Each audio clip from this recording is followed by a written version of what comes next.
I never thought I'd be the guy to catch his wife cheating, but here I am, sitting in this mess trying to make sense of everything.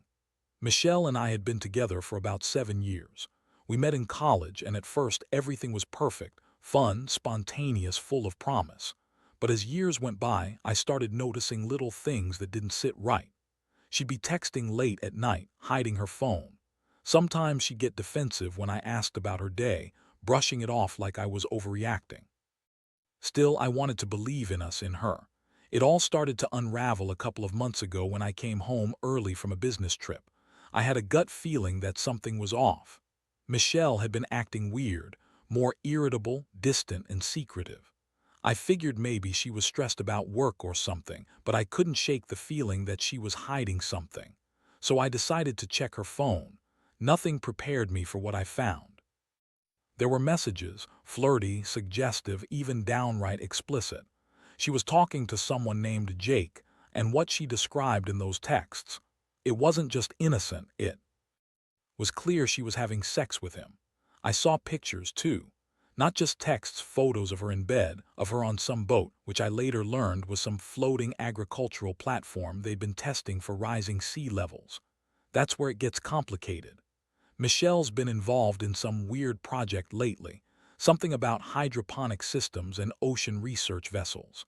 I knew she was into her work, but I had no idea she'd be doing this kind of thing behind my back. Turns out those hydroponic system designs she kept talking about, they're a cover for secret ocean research vessel encounters. I found out she'd been meeting Jake on this floating platform, which she insisted was just part of her job. Yeah, right, she lied through her teeth. Said it was a work thing, that they were just talking about plants and sea level rises, that it was totally innocent. But the evidence said otherwise. I was furious and hurt, but mostly I felt betrayed. This wasn't some innocent work flirtation. It was full-on cheating, sex, lying, secret meetings on that damn floating platform. The worst part was how easily she tried to spin it. Michelle, being her usual bitchy self, told me I was overreacting, that I was paranoid, that I was insecure. She said Jake was just a friend, that I was making a mountain out of a molehill. But her tone, the way she looked at me with that dismissive sneer, like I was supposed to just accept her lies, that hurt even more than the revelation itself. I mean, I saw her lying, smirking even, when I confronted her with the messages. I couldn't believe how nonchalant she was about her affair. It was like she thought she could just slide through this and I'd never find out. That night I was a mess. Every time I closed my eyes, I saw her with him on that damn platform doing who knows what. I felt a mixture of anger, sadness, and a strange numbness. The trust I'd built up over years was shattered in an instant. I kept asking myself how she could do this, how she could lie so easily, so blatantly, after everything we'd been through. I wondered how long she'd been messing around. Was it months? Weeks? I had no idea. All I knew was that I couldn't pretend anymore. I had to decide what to do, but right then I just wanted her to admit it, to look me in the eye and say it was over. But she didn't. Instead, she just kept lying, twisting words, saying I was crazy. That was the moment I realized I'd be going down a dark road if I didn't take control. And I knew I had to come up with a plan after that night. Everything felt like a nightmare I couldn't wake up from. I couldn't sleep, couldn't eat. My mind kept circling back to her lies, her sneers, those damn photos. I kept asking myself, how could she be so cold?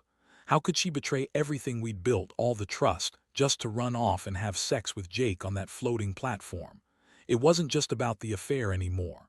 It was about the principle, about the sense of betrayal that cut so deep I thought I might drown in it. The next morning, I woke up early, trying to piece together what I was going to do. I couldn't handle her dismissiveness anymore. I decided I needed to confront her again, face to face, and get some answers. I knew she'd been lying, but I wanted her to really try to deny it, maybe slip up. I waited in the living room, watching her come down the hall, trying to look unaffected, but I could see the stress in her eyes. When she saw me, she immediately tried to brush past, acting like everything was normal. I blocked her way, feeling a strange sense of calm mixed with rage. I told her I knew everything, about Jake, the platform, the sex. Her eyes widened, and suddenly she started to get defensive, that same bitchy smirk creeping onto her face. She told me I was crazy, that I was imagining things, that I had no proof. Of course, she had some excuse ready, said she was stressed, bored, that Jake was just a work colleague, and that I shouldn't blow things out of proportion. She tried to make me doubt myself, to say I was paranoid, insecure, jealous. But I wasn't buying it anymore. Her reaction only made me angrier. I told her I wanted her to be honest with me. If she'd been cheating, she'd better admit it. She hesitated, then finally snapped back with a nasty comment about how I was always suspicious. How I didn't trust her. That was the moment I snapped. I told her she had no right to call herself a wife if she was out screwing other men. I said I'd had enough of her lies, her games, her betrayal, that if she wanted to leave, just say it. But I wasn't going to stay quiet and pretend everything was fine anymore. She went ballistic, started yelling, calling me controlling, insecure, jealous, said I was overreacting, that I was ruining everything for her. Her tone was venomous, like she enjoyed throwing these accusations at me, like I was the problem for catching her. She said she was entitled to have a life outside the marriage, that I was suffocating her. I could feel my blood boiling. How could she act so entitled after what she did? I realized then that there was no reasoning with her when she was in that state. She was going to keep lying and denying, no matter what I said. I felt a massive wave of hurt and anger. Not just at her, at Jake, at the situation, at myself for trusting her so blindly all these years. I kept thinking about what I might do next. How deep this betrayal went. I wanted to punish her, to make her feel the way I did, completely shattered, betrayed, humiliated. But I also knew if I didn't think this through, I'd just make things worse. I told her I wasn't going to tolerate her lies anymore, that I needed time to think, to figure out what I wanted. I told her she could pack her bags if she wanted to leave, or she could stay and be honest for once in her life. She looked at me with icy eyes, then stormed out of the house, slamming the door behind her. That moment I stayed standing there, stunned. I just confronted the woman I loved. No, the woman I thought I loved, and she'd thrown it all back in my face with lies and hostility. I felt like I'd been punched in the stomach. My first instinct was to call her bluff, to tell her to leave and never come back. But part of me wondered if that was what she wanted, to just walk away and save herself from the fallout. That's when I started to think about how to handle this, how to make her pay for what she'd done. Even if I didn't have all the answers yet, I knew I had to come up with a plan. I had to know more, what she was really up to, what Jake's involvement was, and how deeply she'd betrayed me. I couldn't just let her go and pretend everything was normal. I had to be smart, precise, and relentless if I wanted to get to the bottom of it. I started digging through her stuff, trying to find more evidence, more proof. I found some emails that confirmed what I'd seen on her phone, discussions about the platform, plans to meet, secret codes she'd been using. She was hiding a lot. And that's when I realized that this wasn't just a fling. This was a carefully planned affair with someone she clearly knew she could manipulate. I felt a mix of disgust and determination. She thought she could keep this secret forever, brush me off, and keep living her double life. But I wasn't going to let her. I decided I'd confront her again, but this time with a clear plan. I'd record everything, gather more evidence, and get ready to expose her completely. I knew she was arrogant enough to think she was untouchable, but I was done playing nice. Whatever came next, I was ready to face it, even if it meant tearing everything apart to get the truth out in the open. After I started digging, I realized how much more there was to this mess. My cell had been sneaking around for months, and I had been blind to it. She was so good at hiding her tracks, changing her phone password, deleting messages, telling her friends she was just busy with work. But I wasn't going to let her get away with it. I had to be smarter. I began to plan my next moves carefully. First, I installed a voice recorder on my phone, nothing fancy, just enough to catch her if she slipped up next time we talked. I knew she'd keep lying, but I wanted proof. I also started snooping through her emails, her social media accounts, and even her work messages. I was relentless. Every night I'd sit in my office, scrolling through evidence, piecing together her lies. It was like peeling an onion, layer after layer of deception.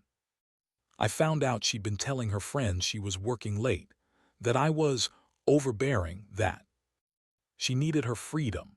The truth was, she was on that floating platform with Jake, having sex and playing me for a fool. One day I found a string of emails between Michelle and Jake, sexting, planning their next meeting, sharing photos of her in her swimsuit on that damn platform. I was furious.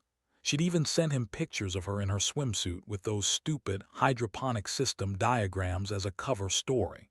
I couldn't believe how brazen she was. She thought she could lie to my face forever. That's when I decided I needed to confront her again, but this time I'd be ready to catch her red-handed. I wanted her to know I had all the evidence, that I was serious about exposing her. I also figured I should get some outside help, hire a private investigator maybe. Someone who could follow her, record her activities, and give me the full picture. I wanted to know where she went, who she met, what she did.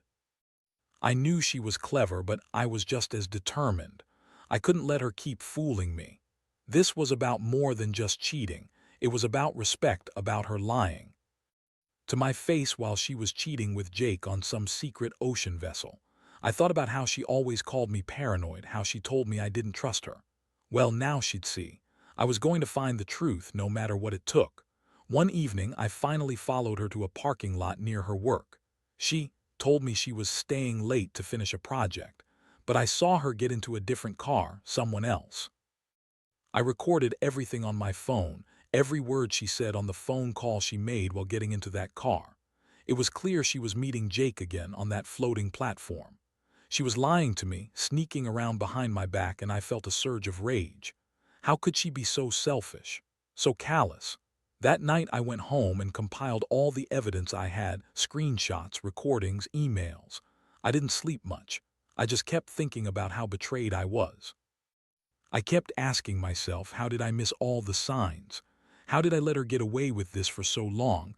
I felt like a fool, but I also felt a strange sense of clarity. I knew what I had to do now.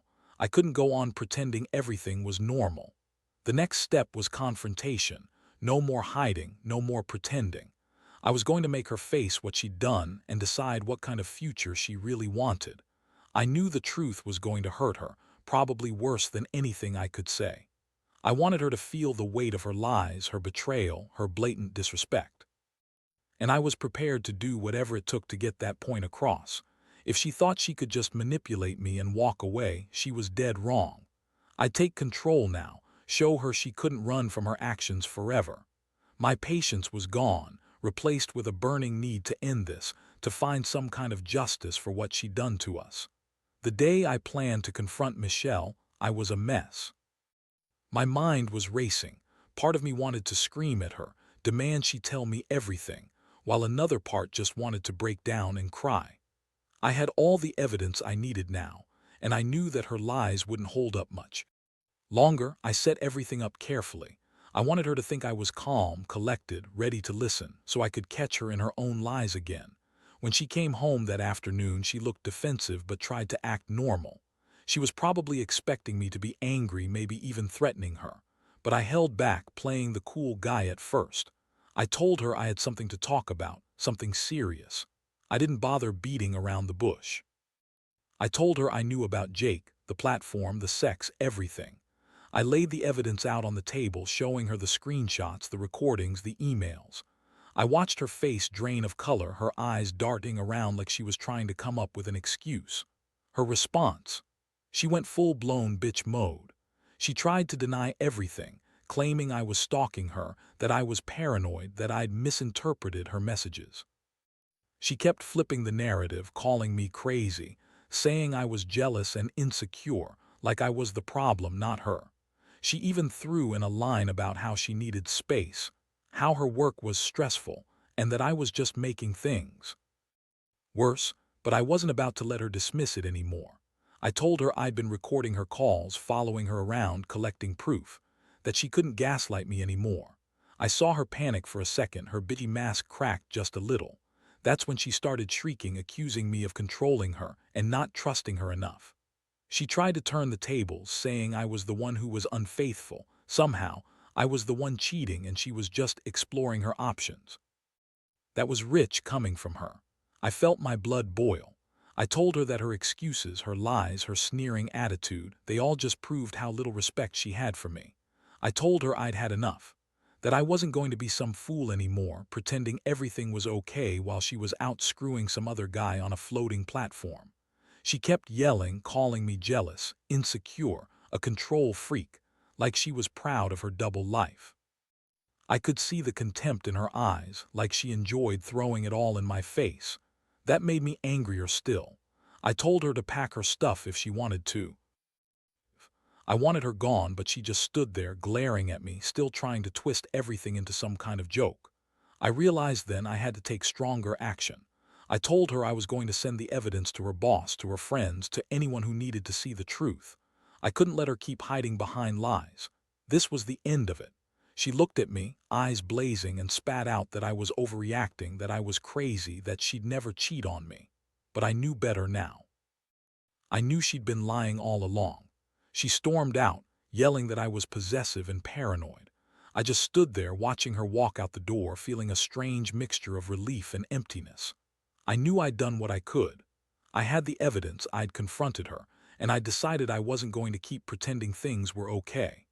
But deep down, I also felt an ache. This wasn't just about her cheating. It was about my own sense of betrayal, feeling like I'd lost a part of my life I'd thought was real. I'd always believed in honesty, in trust.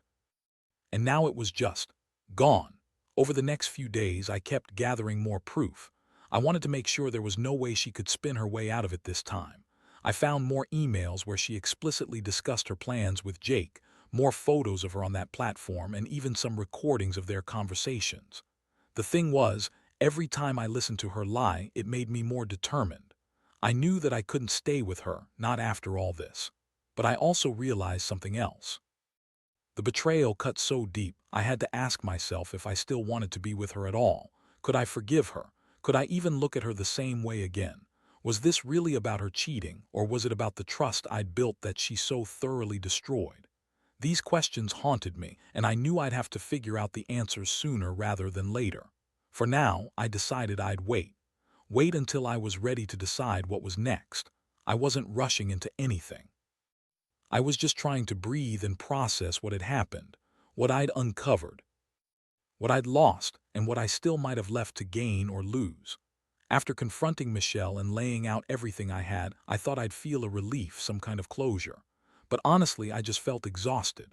The weight of betrayal weighed so heavy I could almost hear it pressing down on me. She stormed out, calling me all sorts of names, paranoid, possessive, jealous, and I just stood there feeling like I'd been kicked in the gut. She thought she was so clever, so untouchable. But I knew better now. I had all the proof I needed, and I wasn't going to let her spin her way out of it this time. In the days that followed, I kept replaying everything in my head. Every little lie, every sneer, every moment she thought she was fooling me.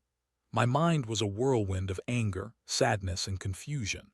I realized I had to decide whether I was going to fight for the marriage or cut my losses and walk away. Honestly, part of me still wanted her to come back, to admit she was wrong and fix all this. But the other part, the practical side, knew she'd been lying for too long, and trust was beyond repair. I decided to give myself some space. I moved my belongings to the guest room, and for several days I didn't contact her. I needed to see her reaction, if she'd try to explain, apologize, or just keep pretending nothing happened. But she did none of those things. Instead, she kept avoiding me, acting like I was the crazy one. Meanwhile, I was watching her every move from a distance, waiting for her next slip-up, her next attempt to deny the truth. One night, I caught her sneaking into her phone again, trying to delete some messages. I managed to grab her device before she could hide anything else. That's when I found out she'd been talking to Jake even more recently than I thought, planning their next meetup, sharing flirtatious texts, and even sending pictures of her on the platform. The extent of her lies was staggering. She had become so good at hiding it all, but I was better. I had all the evidence I needed now, and I knew I had to act.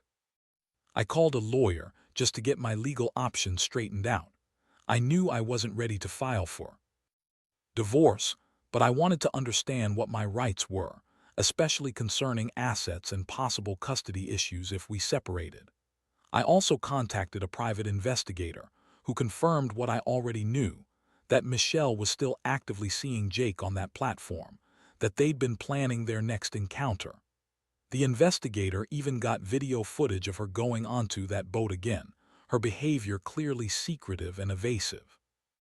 This whole situation was like an open wound I couldn't stop poking at. Every new piece of evidence made me more certain that I couldn't stay with her, but I also felt a strange sense of guilt. Guilt for feeling so angry, for wanting revenge, for even considering ending what I thought was our life together. Still, deep down, I knew she'd betrayed me too many times. I couldn't just pretend it hadn't happened. My friends told me I needed to decide whether I wanted to fight for the marriage or cut ties completely. I spent sleepless nights weighing my options. I wondered if she'd ever truly change, or if this was just who she was, someone who lied and cheated without remorse. I was broken, confused, and hurt, but I also felt a flicker of clarity. If I stayed, I'd just be enabling her lies. If I left, I could start rebuilding my life from scratch, free from her deception. One thing I knew for sure, I couldn't keep going like this. The trust was shattered beyond repair. I had to choose a path, and I had to do it soon. The longer I waited, the more I realized she was digging her heels in, refusing to face what she'd done. That made the decision easier. She had made her choice, and now I had to make mine. I was ready to do whatever it took to protect myself from further betrayal. I just hoped I'd find peace someday, even if it meant walking away from everything I thought I knew. The days that followed felt like a slow descent into the unknown. I knew I couldn't stay in that house anymore, not with her around, not with the lies still echoing in my head. I made my decision. Enough was enough. I rented a place nearby, packed my things, and told her I needed space. She reacted exactly how I expected: anger, denial, accusations of me overreacting. She called me controlling, insecure, and said I was making her life impossible, but I didn't care. Deep down, I knew I'd made the right choice. Moving out was rough. Everything about it was a reminder of what I'd lost: years of trust, shared dreams, the warped sense of a future I thought was solid.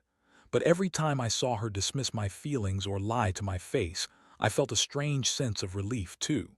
I'd seen her true colors: selfish, manipulative, and utterly unfaithful.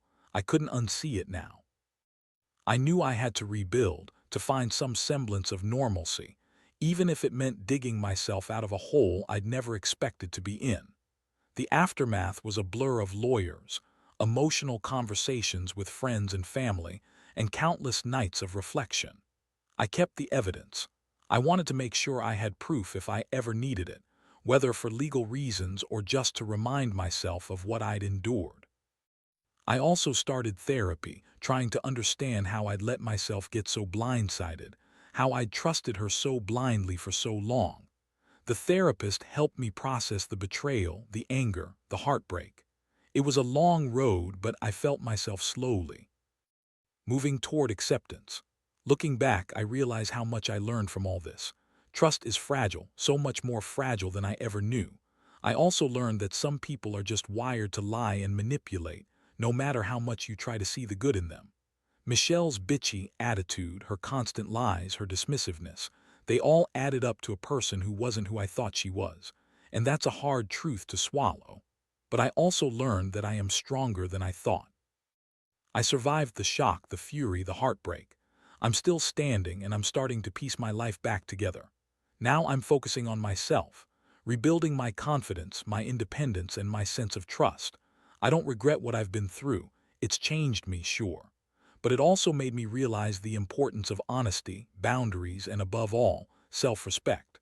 I hope others who find themselves in a similar situation will learn from my story. Don't ignore the signs, don't dismiss your instincts, and never stay in a relationship where you're being lied to, no matter how much you love someone. Because at the end of the day, if trust is broken beyond repair, the foundation of any relationship crumbles. And sometimes, walking away is the only way to find yourself again.